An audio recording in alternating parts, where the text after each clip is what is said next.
Hello, my name is Eva Costa, and today we're starting a new podcast series of ISC International Students Conference. And hello, my name is Ludmila. Today I'm representing the PR team of the International Student Conference together with my colleague Elizabeth. Today our surgery, let's say it this way, we'll start with the new expert of biotechnology, Filips Oļeškovs, the MGI representative. Yes, hi everyone, great to be here. Thank you for inviting. I work in MGI Latvia as a field application development supervisor, and today I hope to tell you some exciting news from biotech world. So tell us please, what is MGI and what are you exactly doing? So MGI is a company that focuses on genetic sequencing.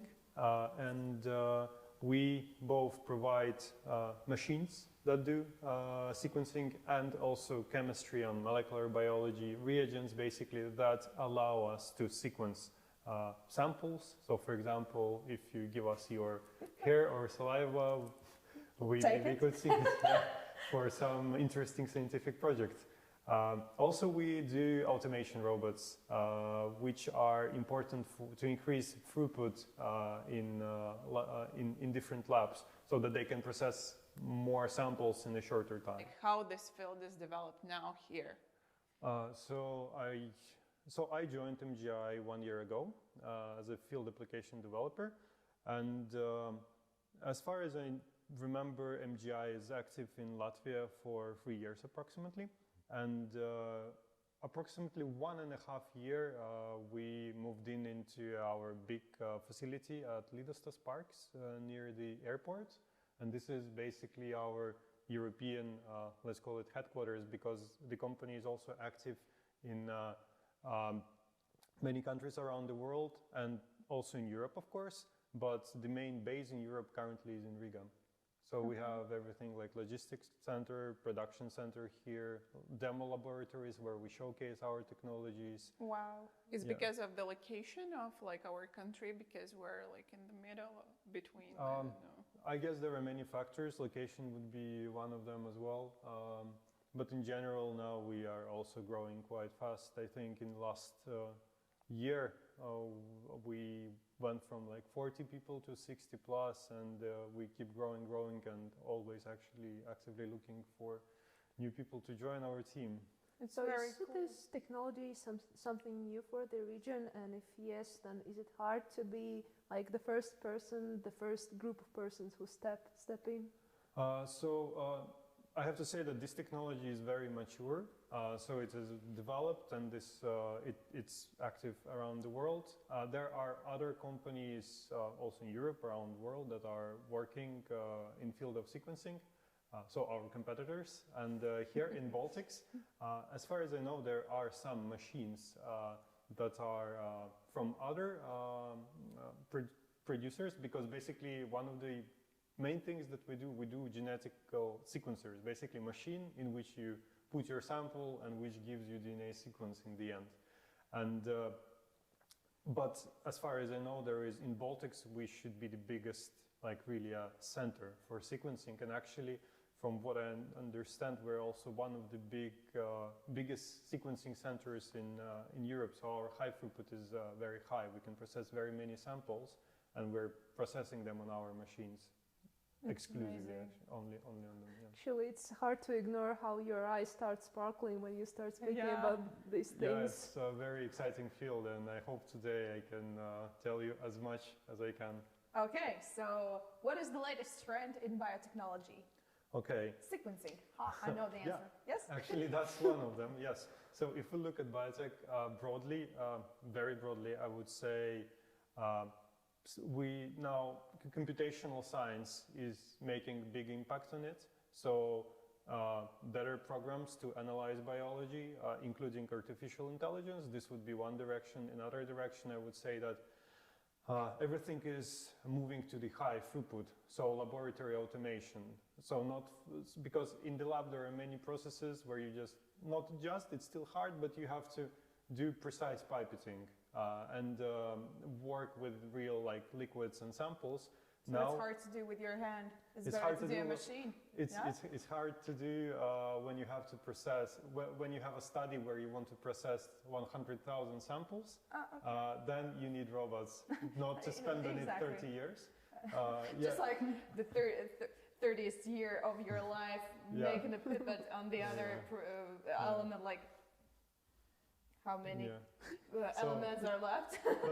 and this is actually also one of the things that our company is doing. We're doing robots for laboratory automation. So there can be also applied both in sequencing and other applications. Robot It's science like too is all involved. is like in our country, like you're doing robots in Latvia. We're currently not assembling them, but I think this is one of the plans. But we're actively using. Nice. So my last year, it was almost every day I was working with lab automation. So it's a bit of Program? coding, I'd say, and then you test these protocols. But returning to your question about the trends, so one is computational biology, let's call it like this. Also can be divided in many fields.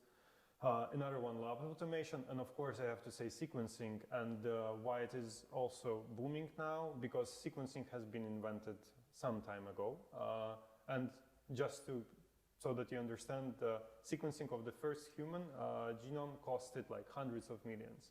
What we do now, in general, in the field, you can do it under like 500 euros, I guess, would be rough estimation. For one time, or what are expensive? On what these expenses are applied? So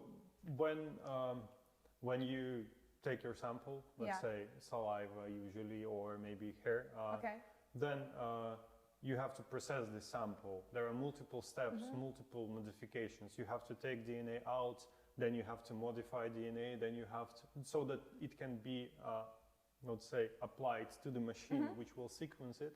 It's a quite complicated and high-tech process. So it takes a lot of expensive reagents. You have to use expensive equipment. You have to have trained people. So in general, it was tremendously expensive, but then there was a very sharp drop in price, which still continues. And why this is a big trend? Because now many people around the globe, they will have opportunities to sequence a lot, like much more than 10 years ago. And we also see it in the projects where we participate, because we're participating in international, mostly European projects, where we would sequence like thousands of samples, and people would write like a lot of publications based on that information. And this information then they can use actually That's cool. That's super cool. to develop new healthcare solutions, to look how COVID is spreading. So basically, you're providing the information to the others too, for them to make more research.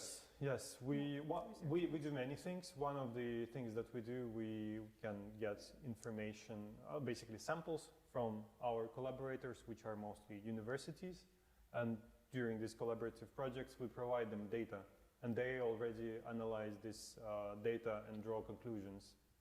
Am I right that this is like those data which you are giving to the universities is a chance for like students to do the science? Students, I guess, are one of the Recipients. Of major data. customers. Students definitely are in touch with it. It depends, of course, from country to country, because in different countries there are different regulations how and at which stage students take part in the research.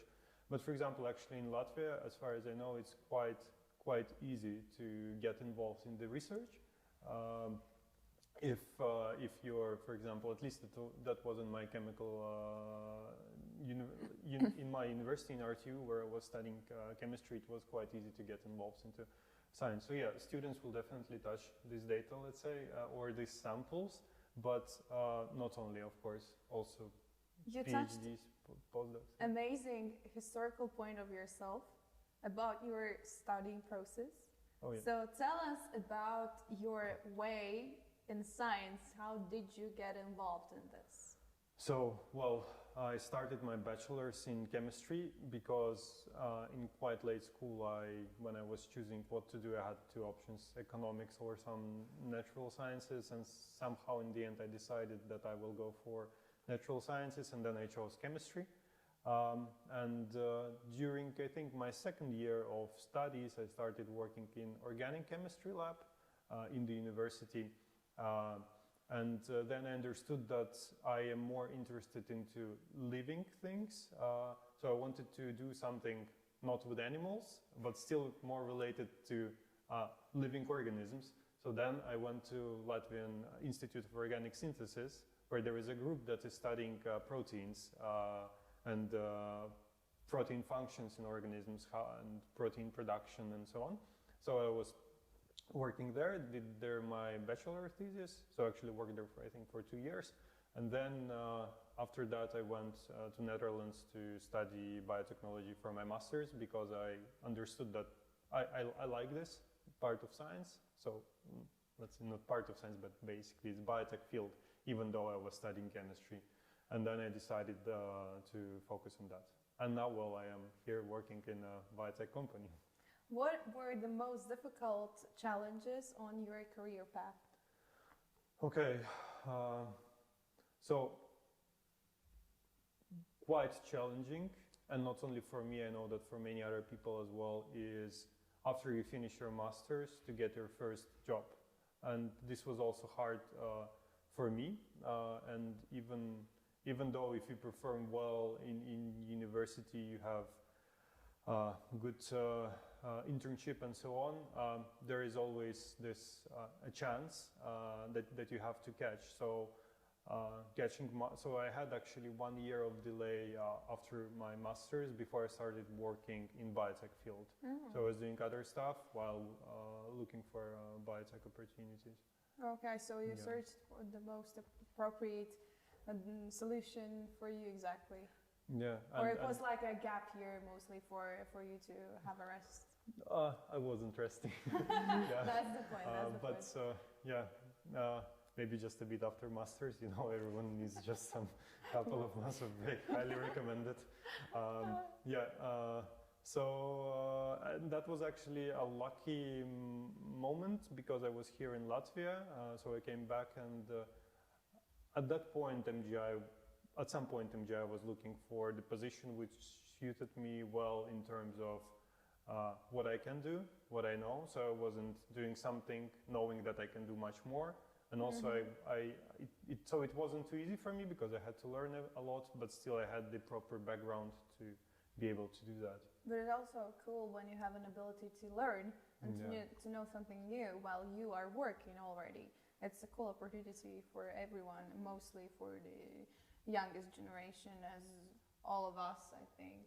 Actually, it's interesting how we come from completely different backgrounds. You know, you are from biotechnology, you are from medicine, me from international relations, but it feels that we experience the same problems as I see from my course mates, that we also experience the problem of studying one field, but then coming to another, then we experience the need of finding something new, something that we like.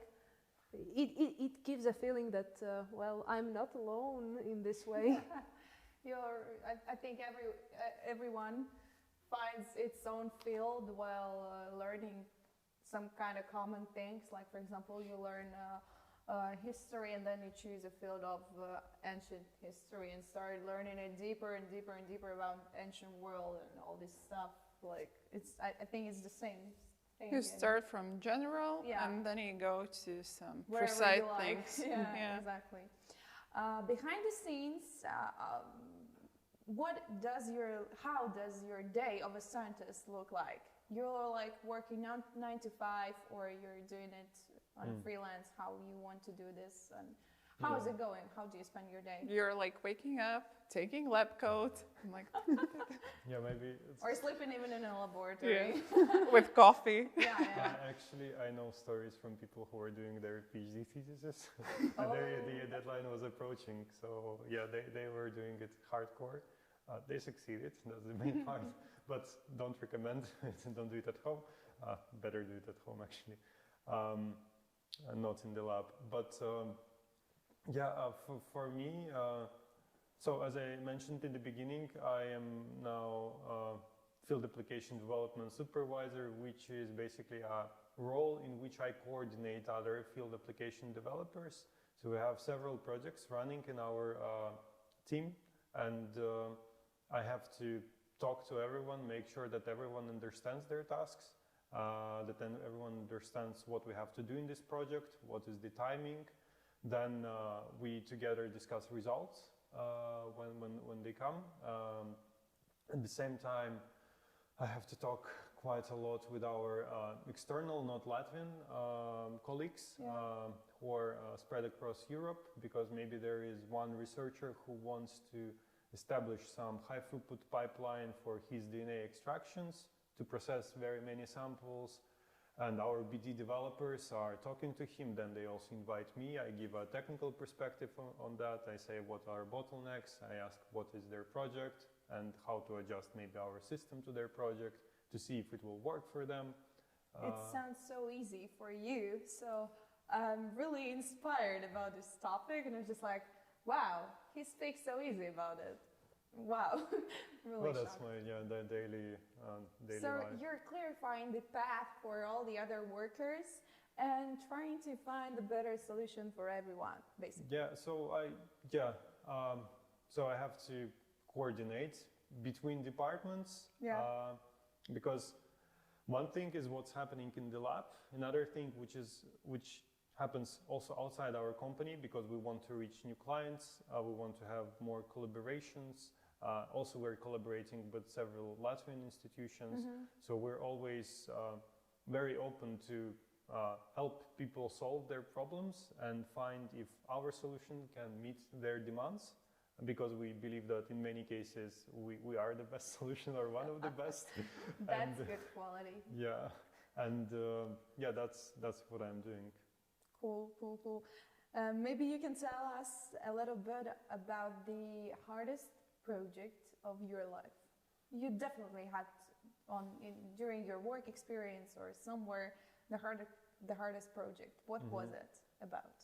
So actually, if I think about really projects where I had to, let's say, try to break the wall a long time until I get the result, that was actually in my universities, in both bachelor and masters, and sometimes it felt quite impossible.